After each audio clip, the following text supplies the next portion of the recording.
L'exemple breton. C'est un peu changeons un peu de sujet. Je suppose que vous connaissez ce drapeau. Non ?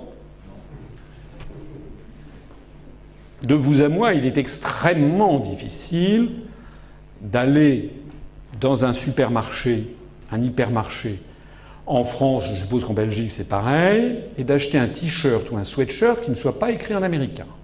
Je vous mets au défi. En France, c'est quasiment impossible. À peu près. D'ailleurs, même à Paris, on vend Paris University. Il n'y a que les touristes qui achètent ça, parce qu'aucun Français, aucune personne travaillant à la Sorbonne, aucun étudiant à la Sorbonne ne porte jamais ce genre de truc. Mais tous les t-shirts, tous les sweatshirts, et beaucoup de vêtements sont systématiquement écrits en américain. Quant au drapeau américain, maintenant, il y a carrément des... J'ai vu, ça doit être Zara qui doit faire produire ça par des enfants au Bangladesh payés 0,50 € par semaine. Ils fabriquent des drapeaux, des t-shirts au drapeau américain. Si je vous présente ce drapeau, c'est que je sais que vous le connaissez, mais que pensez-vous de celui-ci? Le connaissez-vous? Oui, c'est le drapeau breton. C'est le Gwen Hadou. Mais vous n'avez pas remarqué qu'il y a une forte ressemblance entre les deux? Alors je vais peut-être vous ôter vos illusions, mais je vous signale qu'à la fin du XVe siècle, la duchesse Anne de Bretagne, lorsqu'elle s'est mariée avec Charles VIII, Charles VIII, vous savez, c'était son jeune mari, il aimait trop le tennis, on appelait ça le jeu de paume à l'époque, et donc il a tout paumé, si j'ose dire, puisque au château d'Amboise, un jour, un après-midi, il s'est précipité pour aller voir un tournoi de jeu de paume, et puis il s'est fracassé la tête contre un linteau. Il a fait certainement ce que les médecins d'aujourd'hui appelleraient un hématome extradural. Il est mort à peu près 12 heures après dans d'atroces souffrances.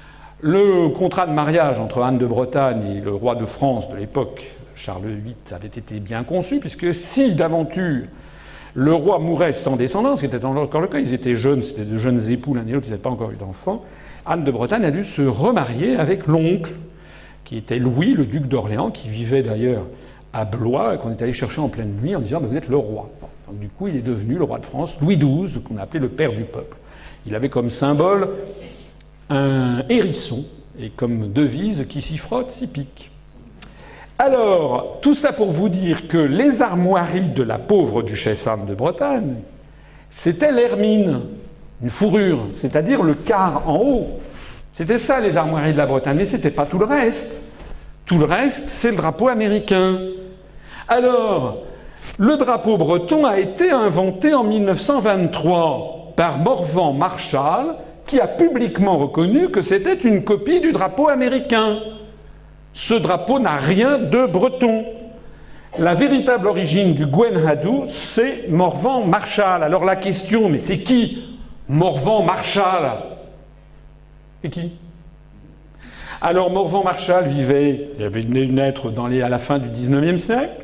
Morvan Marshall avait fait partie d'un mouvement qui s'appelait Breis Atao. Breis Atao, ça veut dire Bretagne libre, en breton. Et notamment, dans cet organe du pays, parti autonomiste breton, il écrivait, l'inventeur du drapeau actuel de la Bretagne. Breis Atao, organe du parti autonomiste breton. C'est le magazine du 2 septembre 1928 que vous avez sous les yeux. Et si vous faisiez un petit agrandissement, oh, comme c'est joli, une svastika, une croix gammée.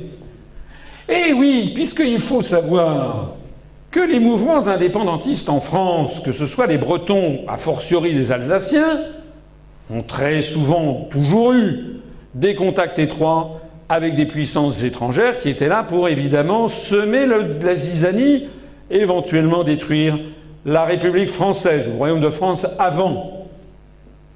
Morvan Marshall était en fait un pur collabo. Je rappelle qu'en 1928, le premier coup d'État d'Hitler, c'est 1923. 1928, le parti nazi est en pleine croissance. Ça n'est pas pour rien que Breis Atao prend les svastikas comme emblème, même si on veut dire, certains me disent oui, mais c'est le triskel. Mais justement, certains disent que le fameux triskel celte, c'est en fait, justement, ne date pas de très longtemps, mais en fait remonte justement à la svastika, qui est je sais, c'est un symbole hindouiste qu'on trouve aussi dans les monuments bouddhistes, mais le problème n'est pas là. Morvan-Marshall, dans un journal qui s'appelle La Bretagne fédérale de novembre 1931, explique « La vérité, c'est que nos maîtres français de l'heure, nos maîtres français, c'est la France, nous arrachent morceau par morceau le sentiment de ce que nous sommes afin de nous remplir d'un ardent amour pour une prétendue patrie, patrie marâtre déjà adoptée par ceux qui ignorent leur mère patrie. Le sang qu'on nous a fait verser ne témoigne rien, si ce n'est qu'on nous a déjà fait faire fausse route, que nous avons peut-être renié une nationalité effective pour adopter une nationalité fictive à laquelle notre sang, notre race sont complètement étrangères. Le sang et la race celtique. Ah, nous y voici, comme le disait M. Frances de Beauvais dans les mémoires du chef breton, écrit en 1944.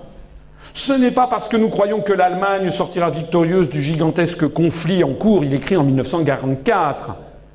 Les indépendantistes bretons pensent que l'Allemagne nazie sortira victorieuse du gigantesque conflit en cours, que depuis le premier jour de la guerre, nous sommes à ses côtés.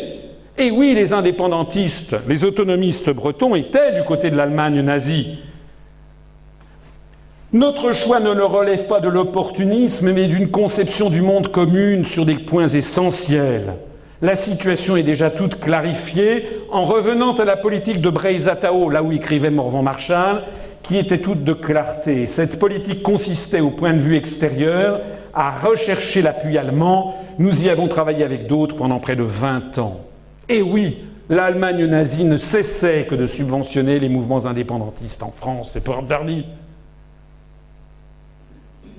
Et qu'est-ce qui se passe aujourd'hui? Alors, tout ceci nous dit que pendant la Seconde Guerre mondiale, Morvan-Marshall anime la revue néo-druidique Néméton. Pensez comme en 1943-44, ce qui était important, c'était de s'occuper des druides. C'était évidemment des études ésotériques, des croix celtiques, enfin vous voyez tout le genre, tout l'appareil fantasmagorique du druide, de la croix celtique et autres choses de cette nature. Il s'agissait, par-delà les études ésotériques sur le druidisme en tant que tel, de dénoncer l'influence catholique en Bretagne au nom d'une fraternité raciale censée lier la patrie celte à l'Europe nouvelle. L'Europe nouvelle, nordique et antisémite, en train de se construire en Allemagne et dans les conquêtes du Troisième Reich. C'est de ça qu'il s'agissait. Le drapeau breton, le noir, était inspiré directement des drapeaux de l'Allemagne pré-hitlérienne et hitlérienne. Morvan-Marshall fut frappé d'indignité nationale à la libération, c'est-à-dire privé de ses droits civiques, de même que tous les militants de Breizatao, et ceci à la demande des gaullistes, des résistants gaullistes et des résistants communistes, qui savaient que c'étaient tous des collabos de l'Allemagne hitlérienne, et le drapeau breton inventé par Morvan-Marshall fut interdit à partir de 1944. Il est désormais sur plein de plaques d'immatriculation par la volonté de Sarkozy Ier. Pourquoi Nicolas Sarkozy a-t-il fait en sorte que désormais nous ayons des plaques d'immatriculation avec des drapeaux régionaux, ce que ne demandaient absolument pas les Français, et notamment ce drapeau interdit à la libération pour collaboration avec l'ennemi, c'est-à-dire avec l'Allemagne. Maintenant, ce drapeau, on le voit flotter justement en Bretagne, à côté du drapeau européen, il n'y a plus le drapeau français. L'Union démocratique bretonne s'est présentée aux élections législatives de 2012 avec le soutien de EELV, c'est-à-dire des Verts français, M. Cohn-Bendit, M. José Bové, Mme Cécile Duflot, qui fait partie du gouvernement. Ces gens soutiennent un mouvement qui utilise un drapeau qui fut interdit à la libération, qui est le drapeau de la collusion avec l'Allemagne hitlérienne, et ils refusent d'arborer le drapeau de la République. Sur le magazine très récent, le magazine Côte d'Armor, c'était il y a quelques jours, c'est un de nos militants qui me l'a fait passer, nous voyons fabriquer par le Conseil général des Côtes d'Armor, avec l'argent des contribuables français, encore un document entièrement à la gloire de l'Europe, Citoyens sans frontières. Vous voyez qu'il y a le drapeau des Côtes d'Armor, ce qu'on appelait les Côtes du Nord récemment, et le drapeau européen. Le drapeau français n'existe plus. C'est bel et bien toujours le même niveau dont je vous parlais, la destruction des nations. Il y a 3 jours, 4 jours, la Bretagne vient d'avoir son extension Internet avec le point BZH. Qui décide de ceci? Je signale qu'il n'y a pas de point Calif pour California, ni de point Tex pour Texas, ni de point NY pour New York. La Californie est un pays dont la population est comparable à la France. Mais les États-Unis d'Amérique ne veulent pas qu'il y ait des points avec les États des États-Unis d'Amérique. En revanche, en France, on est en train... Alors, point BZH, bientôt point Corsica. Qui est derrière tout ceci? Les régions françaises font de plus en plus leur promotion en ne mentionnant même plus la France. Voici la région Provence-Alpes-Côte d'Azur. Dans un document officiel sur les emplois d'avenir, il n'y a plus marqué nulle part République française, alors même que toutes ces régions sont très largement financées par l'État. Ou bien, en tout cas, les fonds, comment dirais-je, les impôts locaux sont collectés par l'appareil d'État. Tout ceci nous mène à quoi? À cette carte établie par l'European Free Alliance, les Verts européens, c'est-à-dire une Europe des régions ethniques. Vous voyez d'ailleurs là-dessus que c'est très bien fait, puisque déjà la France est découpée en morceaux. Vous avez la Bretagne, Bresse, vous avez Northern Catalonia, si vous regardez bien, si vous avez l'œil suffisamment aiguisé, vous verrez que le département français des Pyrénées-Orientales fait déjà partie de la Catalogne, de même que le département des Pyrénées-Atlantiques est absorbé dans le Pays basque, que la France est coupée en deux avec l'Occitanie, que la Savoie est séparée, que l'Alsace n'appartient plus à la France, que d'ailleurs vous voyez que l'ensemble de la carte de l'Europe devient une tour de Babel générale, avec un morcellement de l'ensemble des pays. Vous voyez que l'Écosse ne fait plus partie du Royaume-Uni. Vous voyez que l'Espagne est morcelée, l'Italie également. Chose curieuse, un seul État s'en sort allègrement, c'est l'Allemagne. Deutschland, qui d'un seul coup récupère Österreich. Oh, ça tombe bien. Il y avait un type qui s'appelait Adolphe en 1938, il avait eu la même idée. L'Allemagne récupère également une partie de la Silésie et également une partie de tout ce qui est à l'est de la République tchèque, à l'ouest. C'est ce qu'on appelle les Allemands des Sudètes. L'histoire, décidément, ne se répète jamais, mais elle bégaye tout le temps.